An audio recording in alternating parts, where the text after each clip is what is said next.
नमस्कार दोस्तों, मेरा नाम है शुभम शर्मा और आप देख रहे हैं टीचर बाय पैशन। दोस्तों, आज हम बात करने वाले हैं कंपनीज एक्ट 2013 के एक और important topic memorandum of association के बारे में।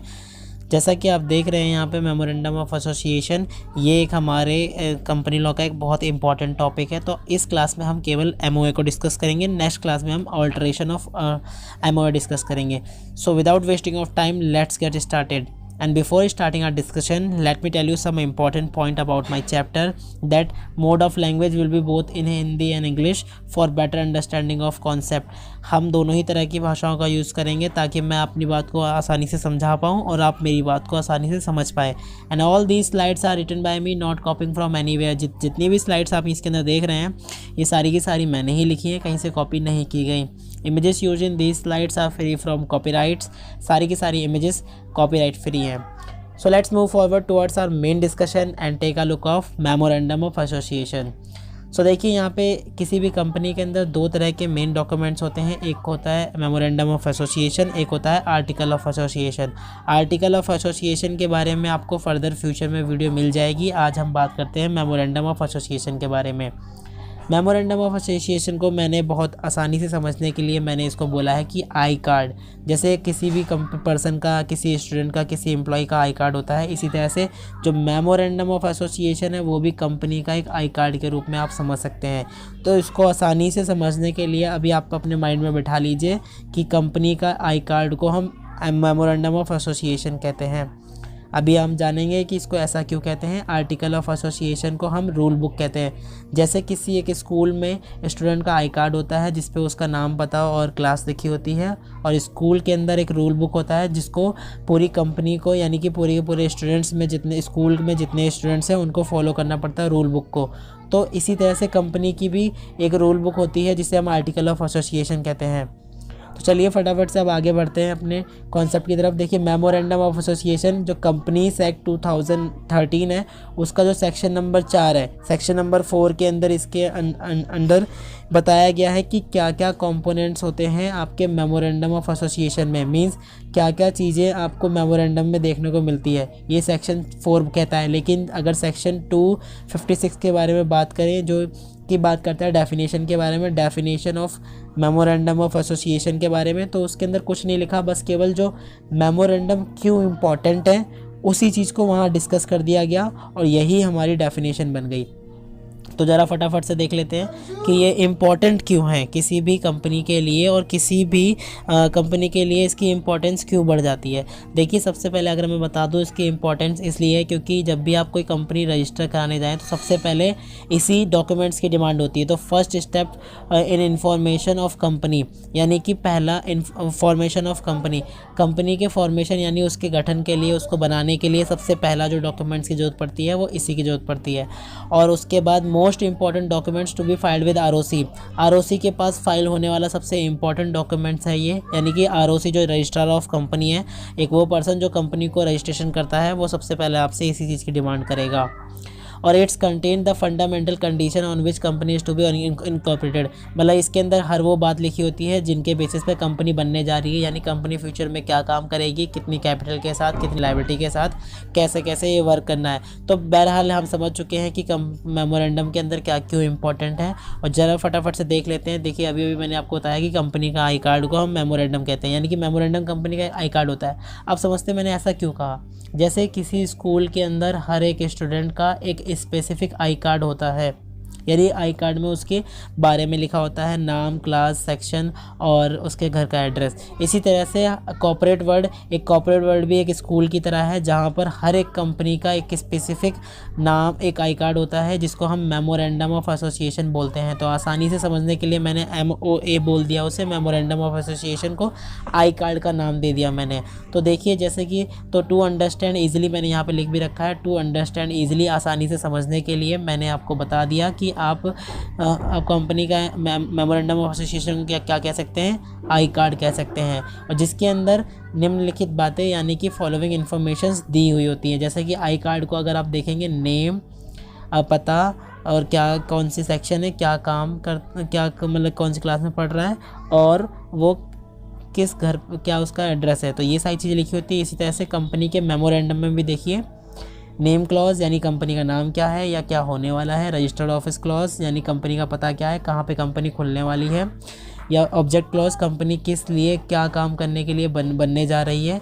और लायबिलिटी क्लॉज कंपनी की लायबिलिटी कैसी होगी, कंपनी में जो मेंबर्स आएंगे उनकी लायबिलिटी कैसी होगी, लिमिटेड होगी, अनलिमिटेड होगी, लिमिटेड बाय गारंटी होगी, लिमिटेड बाय शेयर्स होगी। ये सारी बातें अभी वन बाय वन हम आगे डिस्कस करेंगे, डोंट वरी।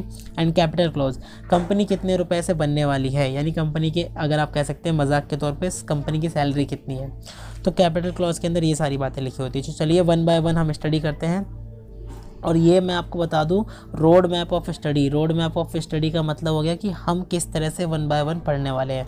सबसे पहले हम पढ़ेंगे नेम क्लॉज, फिर रजिस्टर ऑफिस क्लॉज, फिर ऑब्जेक्टिव क्लॉज, फिर लायबिलिटी क्लॉज, फिर कैपिटल क्लॉज। फिर इसके अंदर जो ब्लू कलर में आपको दिख रहा है हाईलाइटेड जो पॉइंट्स दिखे हैं, इसको हम ऑल्ट्रेशन ऑफ मेमोरेंडम के टाइम पढ़ेंगे। यानी ऑल्ट्रेशन कैसे कैसे होगा ये तब हम डिस्कस करेंगे। ओके, तो ये हमारे नेक्स्ट वीडियो का पार्ट है। अभी हम बात कर रहे हैं बाकी जो ये मुख्य पॉइंट्स अभी डिस्कस करें इसके बारे में।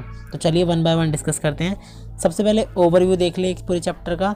तो देखिए जो नेम क्लॉज है यानी ये जो नाम वाला क्लॉज है, इसमें ये एक मुख्य चीज़ ये लिखी गई है कि कोई भी कंपनी के पीछे उसका नाम के पीछे या तो प्राइवेट लिमिटेड या लिमिटेड लिखा होना ज़रूरी है, ऐसा सेक्शन नंबर 4 कहता है। यानी नेम क्लॉज के अंदर ये लायबिलिटी बनाई गई है। तो देखिए यहाँ पे a company with the last word,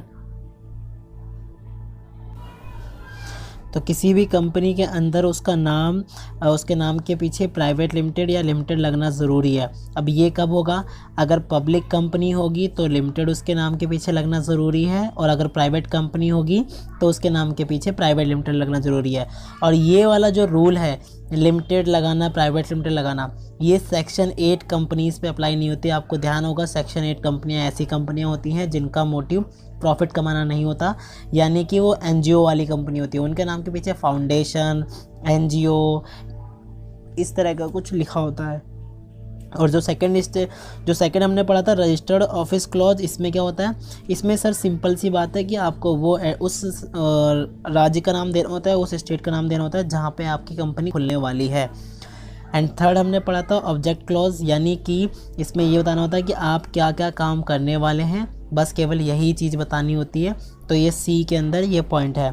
और डी के अंदर बोला गया है कि इसके अंदर ये बोला गया कि आपको कंपनी की जो लायबिलिटी है वो बतानी पड़ेगी, लिमिटेड है या अनलिमिटेड है। तो ये चीज़ आपको यहाँ बतानी पड़ेगी। और थर्ड पॉइंट जो सबसे एंड वाला पॉइंट है यानी कैपिटल क्लॉज, यहाँ पे आपको ये बताना पड़ेगा कि आपकी कंपनी कितने रुपए से शुरू होने जा रही है। तो चलिए वन बाय वन हम करके इन जो पॉइंट को डीपली डिस्कस कर लेते हैं, जो ताकि आप अपने एग्ज़ाम पॉइंट ऑफ व्यू से सफिशिएंटली लिख के आ सकें। तो चलिए शुरू करते हैं। सबसे पहले बात करते हैं नेम क्लॉज के बारे में। नेम क्लॉज का देखिए सेक्शन ध्यान से पढ़ लीजिएगा। सेक्शन 4 तो सर क्या कहते हैं, पूरा मेमोरेंडम जिसमें सेक्शन कंटेंट क्या क्या होने चाहिए ये बताता है।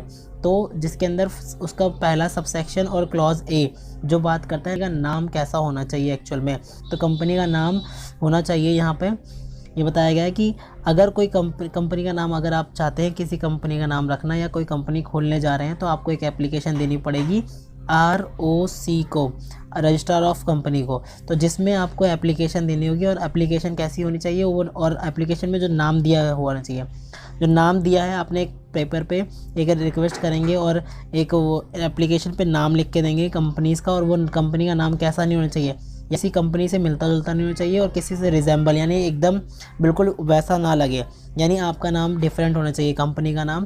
तो पहली पॉइंट ये हो गया। और कोई भी ऐसी कंपनी का नाम ऐसा नहीं रखना जिससे लगे कि वो किसी लॉ के अंदर या किसी सेंट्रल गवर्नमेंट की कंपनी है। अगर सेंट्रल गवर्नमेंट ऐसा कोई नाम रखते हैं आप जिससे कोई पता चलेगा कि ये किसी लॉ के अंदर बनाई गई है, सेंट्रल गवर्नमेंट की कोई कंपनी है या फिर गवर्नमेंट की कोई कंपनी है, तो ऐसे नाम को बिल्कुल अलाउड नहीं किया जाएगा। तो यहाँ पे देखिए अनडिराइजेबल नेम नहीं होना चाहिए। अनडिराइजेबल नेम का मतलब यही हो गया कि आपके नाम में ऐसा वर्ड नहीं लगाना चाहिए जिससे लोगों को कन्फ्यूजन हो कि आपकी कंपनी कहीं कोई गवर्नमेंट कंपनी तो नहीं है, कहीं आपकी कंपनी सेंट्रल गवर्नमेंट के द्वारा या स्टेट गवर्नमेंट के द्वारा या लोकल अथॉरिटी के द्वारा या किसी और स्पेशल एक्ट के द्वारा तो नहीं चलाई जा रही। तो ऐसे नाम को बिल्कुल भी मान्यता नहीं मिलेगी, तो इसे अनडिराइजेबल नेम बोलेंगे। और आपके वर्ड के अंदर कोई किंग, रॉयल, इस तरह के जो स्पेसिफिक जो नेम है, ऐसे नेम भी यूज़ नहीं होने चाहिए। यानी कि आपका नाम किसी से मिलता जुलता नहीं होना चाहिए। आपके नाम में ऐसा वर्ड यूज़ नहीं होना चाहिए जिससे लगे कि आपकी कंपनी कहीं सेंट्रल गवर्नमेंट, स्टेट गवर्नमेंट या लोकल अथॉरिटी के थ्रू तो नहीं चलाई जा रही। और कोई ऐसा रॉयल, किंग एंड ऑल, ये सारी चीज़ें यूज़ नहीं होनी चाहिए। अगर कोई स्पेसिफिक वर्ड यूज़ करना चाहते हैं तो आप सेंट्रल गवर्नमेंट से पहले प्रायर अप्रूवल लेंगे। ओके, तो यहाँ तक बात समझ में आती है। आगे बढ़ते हैं। और अगर सब कुछ ठीक रहा तो आप एक एप्लीकेशन लिख के देंगे, तो आरओसी क्या करेगा, आपकी जो एप्लीकेशन लिख के दी है उसके बेस पे जो आपका नाम है वो रिज़र्व कर लेगा। यानी कि जो आपको कम से कम 5 नाम देने पड़ेंगे अपने प्रेफरेंस के अकॉर्डिंग, कि आपको अगर नंबर 1 नहीं मिला तो सेकंड वाला दे दीजिए, सेकंड वाला नहीं तो तीसरा, चौथा, पाँचवा, ऐसे करके आपको अपने जो प्रेफरेंस के हिसाब से नाम देना है। तो आपको, और फिर जब ये एप्लीकेशन आप जमा कर देंगे तो फिर क्या हो जाएगा कि कंपनी ना जो आरओसी है उसके बिहाफ पे, उस एप्लीकेशन के बिहाफ पे आपके नाम को रिज़र्व कर देगी। यानी अगले 60 दिनों के तक उसका आपका नाम रिज़र्व रखेगी। जो आपने 5 नाम दिए हैं उसको 60 दिनों तक रिज़र्व रखेगी और वो नाम की स्लॉट नहीं किया जाएगा, वो वाला नाम। तो यहाँ पर रिजर्वेशन हो जाता है नाम का 60 दिनों तक। अब वो के बाद या 60 दिनों से पहले आपको कोई एक नाम अलॉट हो जाएगा। तो ऐसे करके ये प्रक्रिया पूरी होती है। और अगर मान लीजिए सब कुछ सही रहा, तो अगर आपने कुछ गड़बड़ कर दी, यानी नेम, कैंसिलिंग ऑफ नेम का मतलब हो गया है यहाँ पर कि अगर आपने जब कंपनी को रजिस्टर कराने के लिए कहीं कोई रॉन्ग और इनकरेक्ट इन्फॉर्मेशन तो नहीं दी, अगर आपने ऐसा किया है या फिर किसी कंपनी को रजिस्टर कराने वाले पर्सन ने ऐसा किया है, तो उसके क्या हो जाएंगे, 2 केस बन जाएंगे। या तो उस रॉन्ग नेम से, रॉन्ग इन्फॉर्मेशन से कंपनी बन गई होगी या फिर कंपनी नहीं बनी होगी। तो अगर देखिए मान लीजिए कंपनी नहीं बनी, company has not been incorporated, तो क्या होगा, बहुत आसान सी बात, नाम रिजर्व करके रखे थे उसे कैंसिल कर दिया जाएगा। और जिस पर्सन ने गलत इन्फॉर्मेशन के साथ रजिस्ट्रेशन करने की कोशिश की थी उसको क्या किया जाएगा, पनिश किया जाएगा। और पनिशमेंट कैसी मिलेगी उसको पनिशमेंट मिलेगी 1 लाख रुपए तक की पेनल्टी देनी पड़ेगी। और उसके साथ साथ अगर कंपनी बन गई होगी तो क्या करेंगे, अब कंपनी बन गई है तो अब क्या कर सकते हैं, तो कंपनी बन गई तो अब उस कंपनी बोला जाएगा कि आप जो गलत नाम से रजिस्टर हुए हैं आप उसको चेंज करें। यहाँ पर क्या किया जाएगा, या तो उसे डायरेक्ट किया जाएगा, यानी उसे आदेश दिया जाएगा कि 3 महीने के अंदर अंदर अपना नाम चेंज करो, तो either with in the period of 3 months या फिर after passing of ordinary resolution, यानी आप कंपनी के मेंबर इकट्ठा होइए और ऑर्डिनरी रेजोल्यूशन पास करा के 3 महीने के अंदर अंदर नाम चेंज करिए।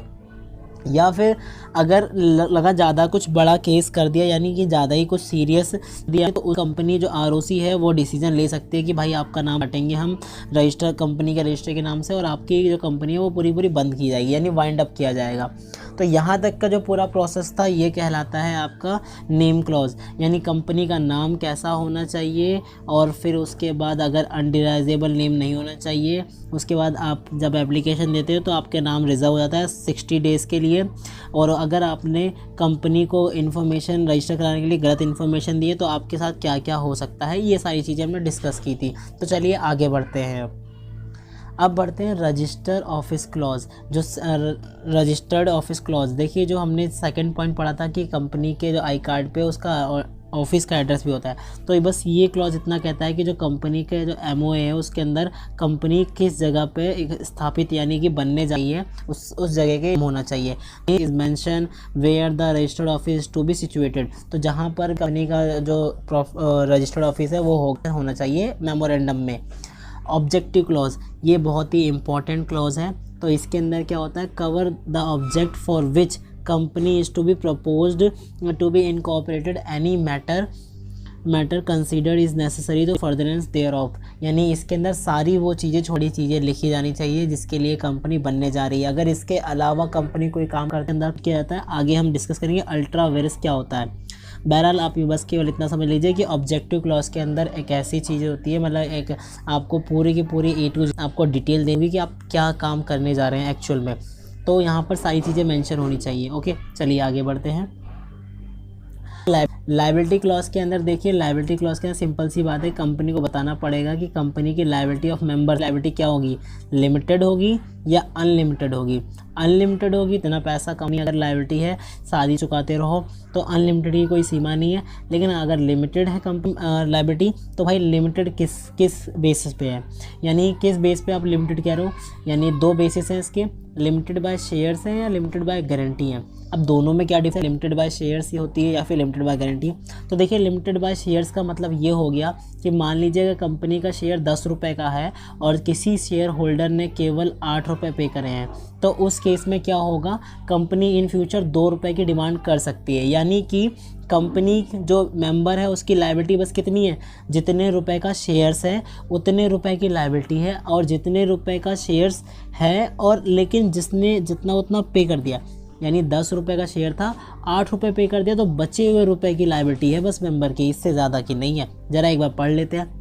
Liability clause must be state that liability of member shall be limited by share. तो लिमिटेड बाय शेयर्स अगर है तो स्टेट यानी कि लिखा होना चाहिए मेमोरेंडम ऑफ एसोसिएशन में। आगे बोला गया है अगर लिमिटेड बाय गारंटी है, तो अगर लिमिटेड बाय शेयर्स था तो हमें पता चल गया कि जितने रुपए का शेयर है बस वहीं तक लायबिलिटी है। तो अगर लिमिटेड बाय गारंटी का मतलब क्या हुआ, लिमिटेड बाय गारंटी का मतलब होता है ना तो यहाँ पे कोई शेयर्स का रोल होता है ना कुछ होता है, बस केवल यहाँ पे जो शेयर वो होता है शेयर होल्डर यानी मेंबर होता है, वो कंपनी से प्रॉमिस करता है, कंपनी यू डोंट वेरी, अगर आप चिंता मत करो, जब भी आप बंद होने वाले होगे तो जितना भी खर्चा होगा मैं उठाऊंगा। यानी एक सर्टेन अमाउंट का प्रॉमिस करता है मेंबर और बोल देता है कि इतने रुपए जब आप बंद हो रहे होगे तब मैं दूंगा। तो ज़रा यहाँ पे पढ़ लेते हैं।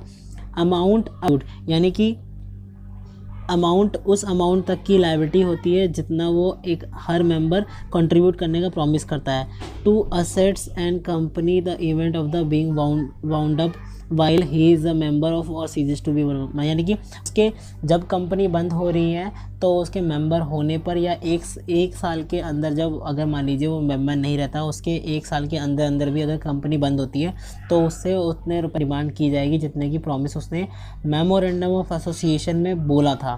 मेमोरेंडम ऑफ एसोसिएशन में लिखा जाता है कि अगर कंपनी बाय गारंटी है तो ये लिखा जाएगा और साथ ही साथ ये भी लिखा जाएगा कि किस पर्सन ने किस मेंबर ने कितने रुपए देने का है। आगे देखते हैं। आगे बोला गया कैपिटल क्लॉज। कैपिटल क्लॉज बहुत आसान है कि कितने रुपए के साथ कंपनियां बनने जा रही है, बस वो अमाउंट लिख देना चाहिए, वो लिखा होना चाहिए बस। तो ज़रा एक बार देख लेते हैं। In case of company having share capital, यानी अगर शेयर कैपिटल है तो कंपनी बाय गारंटी होगी तो उस केस में कोई पैसे का झंझट ही नहीं, कोई शेयर्स का झंझट नहीं है, बस केवल जो लिमिटेड बाय शेयर्स होंगे यानी शेयर कैपिटल जिस कंपनी की शेयर्स होंगे उसी कंपनी में कैपिटल की ज़रूरत पड़ती है। तो वहाँ पे क्या बोला जाएगा, the amount of share capital which will the company is to be registered and division thereof, यानी कि कंपनी कितने रुपए से बनने जा रही है और कंपनी पूरे कैपिटल को कितने कितने छोटे छोटे सब डिवीज़न में, यानी कि 10 रुपये के डिवीज़न में या 100 रुपये के डिवीज़न में किस तरह से डिवाइड करके कंपनी के शेयर्स को इशू करेगी। तो ये सारी जानकारियाँ उसको अपने मेमोरेंडम में देनी पड़ेगी। तो ये थे हमारे 5 ऐसे कंपोनेंट्स, ऐसे वो फैक्टर जो कंटेंट जो किसी भी मेमोरेंडम के अंदर होने ज़रूरी हैं। तो हमने ये 1 बाय 1 डिस्कस कर लिए हैं और ये बहुत ही ज़्यादा इम्पॉर्टेंट है। So be careful about it and हमने 1 बाय 1 सभी पॉइंट्स को डिस्कस किया है। आई होप आपको ये चीज़ें समझ में आई होंगी। तो thank you so much for watching this video. बने रहिए हमारे साथ, चैनल को सब्सक्राइब करना ना भूलिए। हम इसी तरह से आपको इंटरेस्टिंग वे में समझाते रहेंगे और सीखते रहिए। जय हिंद, जय भारत।